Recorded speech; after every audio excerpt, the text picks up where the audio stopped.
بسم اللہ الرحمن الرحیم قد افلح المؤمنون الذین هم فی صلاتهم خاشعون الذین هم عن اللغو معرضون صدق اللہ العظیم۔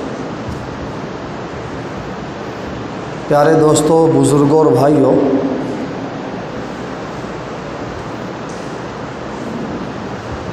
اللہ تبارک و تعالیٰ نے قرآن کریم کے 18ویں پارے میں سورہ مؤمنون میں ارشاد فرمایا کہ کامیاب ہو گئے وہ مؤمنین جو اپنی نمازوں میں خشوع کرتے ہیں اور جو لغویات سے اعراض کرتے ہیں۔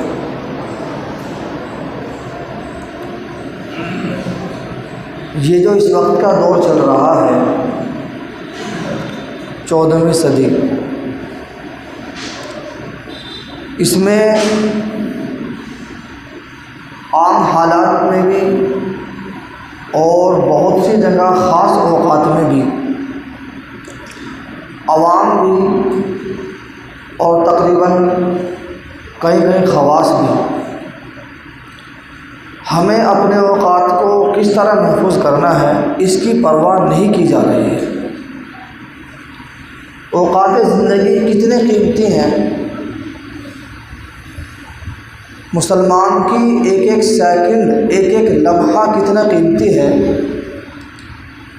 اس کا اندازہ دنیا میں تو شاید ہمیں کم ہو رہا ہے، لیکن مرنے کے بعد جب اللہ تبارک و تعالیٰ کے دربار میں پیشی ہوگی، اللہ کے سامنے ہم حاضر ہوں گے اور اللہ تبارک و تعالیٰ کو یہ جواب دینا ہوگا کہ تم نے اپنی جوانی کہاں گزاری،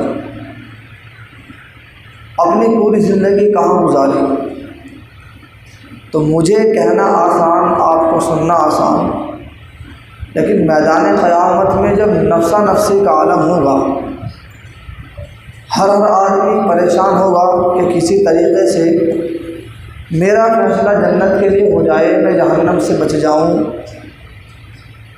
اس وقت اتنا سوچے گا کہ کاش دنیا میں ایک لمحہ بھی ضائع نہ کرتا تو مجھے آج کامیابی مل جاتی۔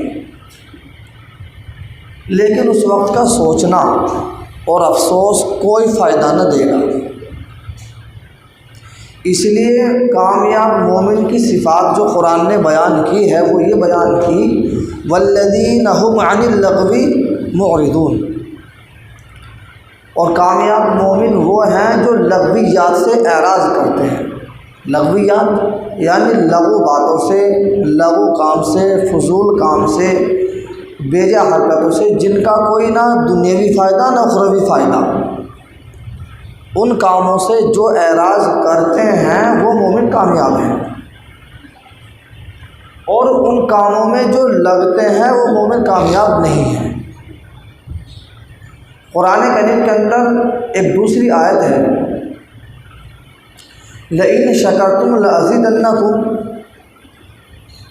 اگر تم نعمت کی قدردانی کرو گے تو اللہ تبارک و تعالیٰ بڑھا کر کے دیں گے، وَلَئِن كَفَرْتُمْ إِنَّ عَذَابِي لَشَدِيدٌ، اور اگر تم نعمت کی ناقدری کرو گے تو اللہ تعالیٰ کی پکڑ پھر سخت ہے۔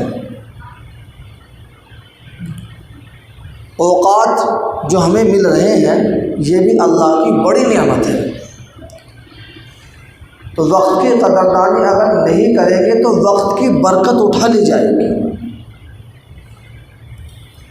وقت کی برکت اٹھنے کا مطلب یہ ہے وقت کو جب ہم صحیح استعمال کریں گے، اللہ تبارک و تعالیٰ ہمارے وقت میں برکت دیں گے تو کم وقت میں بہت سارے کام ہمارے صحیح ہو جائیں گے اور کامیابی ملے گی۔ وقت کی جب ناقدری ہوگی تو کام پورے نہیں ہو پائیں گے اور وقت ختم ہو جائے گا اور وہ کام بھی ادھورے، ناقص، نامکمل رہیں گے۔ اس لیے سب سے پہلی چیز یہ ہے کہ جب بھی ہم کوئی کام کریں، کوئی بات کریں، کسی مضمون کو لے کے بیٹھیں، کسی مجلس میں ہو یا کہیں بھی آ رہے ہوں جا رہے ہوں کوئی کام کر رہے ہوں تو یہ فیصلہ لینا ہے خواہ اس کا مجھے کچھ دنیاوی فائدہ ہے یا اخروی فائدہ ہے۔ اگر وہ ایسا کام ہے کہ نہ فائدہ دنیا کا اور نہ آخرت کا تو یہ لغو کام ہے اور بیکار ہے، بیجا ہے اور فضول ہے۔ لیکن اگر کوئی کام ایسا کہ چلو دین کا نہ صحیح دنیا کا صحیح، اس کا کام ہے، کاروبار کی بات کر رہا ہے، کاروبار کی میٹنگ اور مشورہ کر رہا ہے، اس کے نفع نقصان کے بارے میں سوچ رہا ہے، غور و فکر کر رہا، تو یہ بھی صحیح ہے۔ اور دین کی بات کر رہا تو پھر تو کیا کہنے۔ ابھی میرا مضمون آپ کو کچھ عجیب لگ رہا ہوگا، تھوڑا سا آگے چلو آپ۔ کتنی ہی مجالسیں صبح سے لے کر شام تک ایسی لگتی ہیں، مثلاً ایک سوال اٹھ گیا کہ بتائیے اصحاب کہف کے کتے کا رنگ کیسا تھا؟ چند لوگوں میں یہ تذکرہ ہو گیا شروع، اور کئی گھنٹے ہو جاتے ہیں اور یہ تو کسی کو معلوم ہی نہیں ابھی کہ رنگ کیسا تھا کیسا نہیں تھا، اور کئی گھنٹے اسی بحثوں میں مباحثے میں اپنے دلائل میں ضائع کر دیے، نہ دین کا فائدہ نہ دنیا کا فائدہ۔ چلو پتہ چل بھی جائے کمپلسری بالکل تحقیق کے ساتھ میں تو کیا فائدہ ہوا بتاؤ؟ نہ کوئی ثواب، نہ کوئی دنیاوی فائدہ، نہ کوئی اخروی فائدہ۔ ہاں یہ سوال اگر وہ کرتا کہ بھائی نماز میں کتنے فرض ہوتے ہیں، غسل میں کتنے فرض ہوتے ہیں، وضو کن باتوں سے ٹوٹ جاتا ہے، غسل کن چیزوں سے ٹوٹ جاتا ہے، نماز میں ہنسی چھوٹ جائے تو کیا ہوگا، تو بات صحیح لگنے والی ہے۔ بھائی اصحاب کہف کے کتے کا رنگ کیسا تھا یہ سوال کر لیا اور بس بات کام شروع ہو گیا، تو کیا فائدہ ہوا ان باتوں سے؟ اس سے آگے چل کر جو ہماری مجالسیں لگ رہی ہیں، سیاست کی بات لے کے بیٹھ جاتے ہیں اور کئی گھنٹے ضائع ہو جاتے، فائدہ کچھ ہونے والا ہے نہیں۔ وہ تو کر رہے جو کام انہیں کرنا، بتاؤ اگر کچھ فائدہ ہو جاتا ہو تو۔ اور اس سے آگے چل کر جو ہو رہا ہے آپ سب بھی دیکھتے ہیں، کہیں کسی کا انتقال ہو جائے، اگلے دن اکثر لوگ جاتے ہیں تعزیت کے لیے، ثواب کا کام ہے، اس میں کوئی شک و شبہ نہیں۔ بیمار اگر کوئی ہو جائے اس کی عادت کرنا بھی ثواب کا کام ہے۔ بیمار اگر کوئی ہو جائے آپ اس کی عادت کرو صبح کے وقت میں، تو اللہ تبارک و تعالیٰ شام تک آپ کے لیے 70,000 فرشتوں کی ڈیوٹی لگا دیں گے جو آپ کے لیے مغفرت کی دعائیں کریں گے۔ شام میں عادت کر لو کسی مریض کی تو صبح تک اللہ تعالیٰ 70,000 فرشتوں کی ڈیوٹی لگا دیں گے جو آپ کے لیے مغفرت کی دعا کریں گے، استغفار کریں گے، بڑا فائدہ ہے۔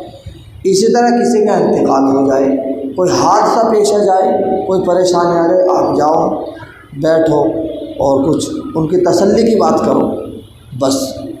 انتقال کسی کا ہو جائے تو وہاں بیٹھ کر تسبیح پڑھ لو، قرآن کی تلاوت کر لو، ذکر و اذکار کرو، یہ تو صحیح ہے، یہاں تک تو بات بالکل صحیح ہے۔ اس سے آگے چل کر جو ہو رہا ہے، اور بلکہ یوں کہہ لیجیے تسبیح تو شاید کوئی پڑھتا ہو، کم لوگ ہوں گے جو تسبیح بیٹھ کر وہاں پڑھ لیتے ہوں گے یا قرآن کی تلاوت کر لیتے ہوں۔ بیٹھنے کی تو فارمیلٹیز پوری ہو رہی ہے، کئی گھنٹے بھی ہو رہی ہے، پورے دن بھی ہو رہی ہے، اور کئی دن تک بھی ہو رہی ہے، لیکن وہاں بیٹھنے کے بعد صرف فضول باتیں، لغویات، سب اسی میں پورا وقت گزر جاتا، اور کتنے جھوٹ سچ صبح سے شام تک وہاں بولے جاتے ہیں، کتنا گناہ اور کتنا اللہ تبارک و تعالیٰ کا عذاب ان کے لیے تیار ہوتا ہے، اس میں کبھی کوئی غور نہیں کرتا۔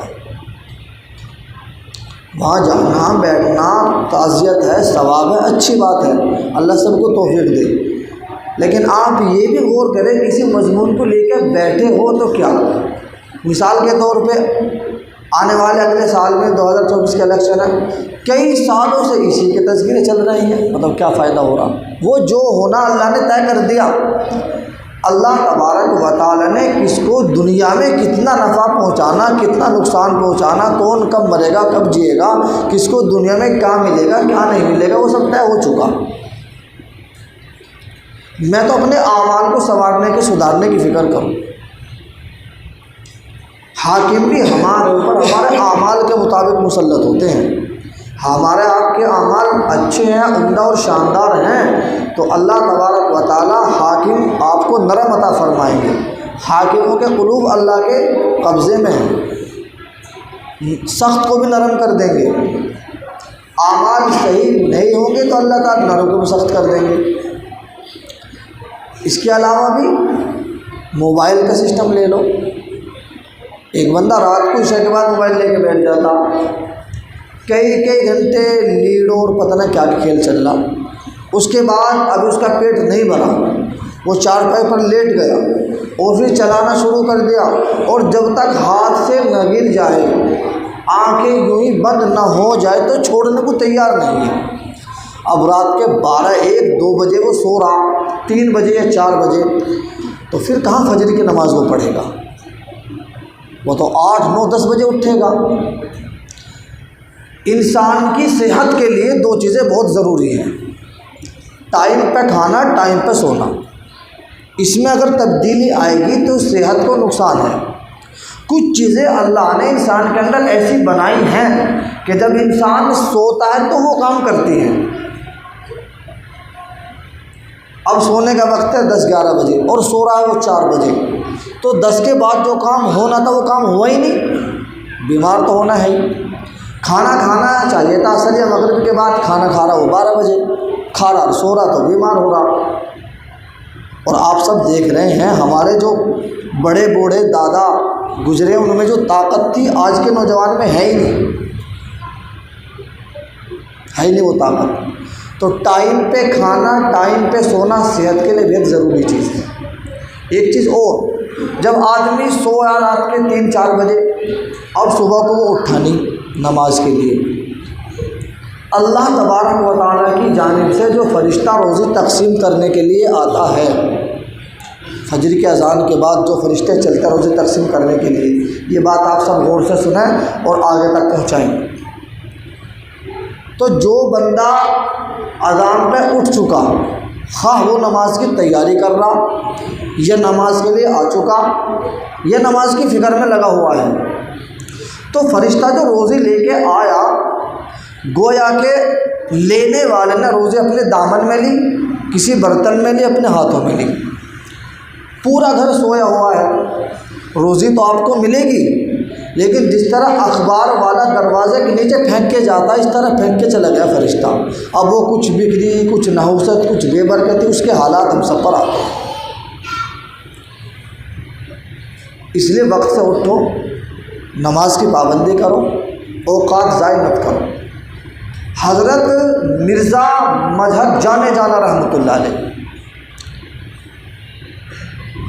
ان کے پاس 2 طالب علم بلخ سے آئے. بلخ ترکستان کا ایک حصہ ہے. ان سے بیعت ہونے کے لیے دہلی آئے کہ حضرت سے بیعت ہو. مرزا مظہر جانے جانا بڑے اکابر میں سے بڑے بزرگ، بڑے اللہ والے تھے. جس مسجد میں حضرت رہتے تھے وہاں وہ بچے پہنچ گئے، دونوں طالب علم، اور وہاں کے حوض پر بیٹھ کر وضو بنانا شروع کر دیا. حوض تھی اور دونوں میں یہ بحث شروع ہو گئی، بھائی بلخ کی مسجد کا حوض بڑا ہے، یہاں کا حوض بڑا ہے. اور اتنی لمبی بحث چھڑی کہ ختم نہ ہوئی. آس پاس میں کئی حضرت بھی گھوم رہے تھے. مرزا صاحب جب وہ حضرت کے پاس نماز سے فارغ ہو کر آئے اور دعا سلام کے بعد مصافحے کے بعد ان سے پوچھا کیسے آنا ہوا، کہ جی حضرت بیعت ہونے کے لیے آئے. کہ پہلے یہ بتاؤ بلخ کی مسجد کا حوض بڑا ہے یا یہاں کا حوض بڑا، یہ طے ہوا کہ نہیں ہوا؟ کہ جی ابھی تو طے نہیں ہوا. کہ جاؤ پہلے اس حوض کو ناپو اور وہاں کا ناپو، جب یہ طے ہو جائے تب بیعت ہونے کے لیے آنا. معلوم ہوا تم فضولیات زیادہ کرتے ہو. اچھا اگر طے ہو بھی جاتا تو کیا فائدہ ہوتا ہے اس سے، نہ دین کا نہ دنیا کا. تو ایسی باتوں میں لگے رہتے ہیں ہم. ہاں یہ مکان بتاؤ، کیا ضرورت پڑ رہی بھائی، ہوگا جیسا ہوگا. فضول باتوں میں بہت لگے ہوئے رہتے ہیں. قرآن میں پہلے پارے میں وہ جو ہے نا بنی اسرائیل میں ایک واقعہ پیش آیا تھا. ایک آدمی کا قتل ہو گیا تھا اور اس وقت میں ضابطہ کچھ اس طریقے سے تھا، جب گناہ انسان سے کس سے ہوتا تھا، تو اللہ تبارک و تعالیٰ کی جانب سے ان کے یہاں دروازے پہ لکھتے جاتا تھا۔ اب ایک آدمی میں قتل ہو گیا اور قتل کرنے والے کا پتہ چل نہیں پا رہا تھا، اس بارے میں پریشان تھے لوگ حضرت موسیٰ علیہ السلام کے پاس آئے، اللہ کی جانب سے وہاں پیغام نہیں ملا کہ ان سے کہہ دو ایک گائے ذبح کر دیں اور اس کا فیصلہ ہو جائے گا، بس یہ حکم ملا تھا مطلق۔ پہلے ہی حکم پر کوئی بھی گائے ذبح کر دیتے تو مسئلہ آسان ہو جاتا، لیکن کیا ہوا، گائے کیسے ہو جی، گائے کا رنگ کیسا ہو، گائے نے کیا کھایا ہو، گائے مذکر ہو یا مؤنث ہو، گائے کب پلی ہو، اتنے سارے سوالات کھڑے کر دیے، اور گائے اتنی مہنگی ملی، پھر وہ بہت مہنگی ملی، تو بہت تلاش کے بعد ملی، بہت مہنگی ملی۔ امام ابو حنیفہ رحمۃ اللہ علیہ کے پاس ایک آدمی آیا، حضرت ایک بات معلوم کرنی ہے کہ بتاؤ کہ جی میرے گھر کے پاس میں ایک نہر ہے اور میں اس میں نہاتا ہوں، تو میں اپنا چہرہ کدھر کروں، شمال کی طرف کروں، جنوب کی طرف کروں، مشرق کی طرف کروں، مغرب کی طرف کروں؟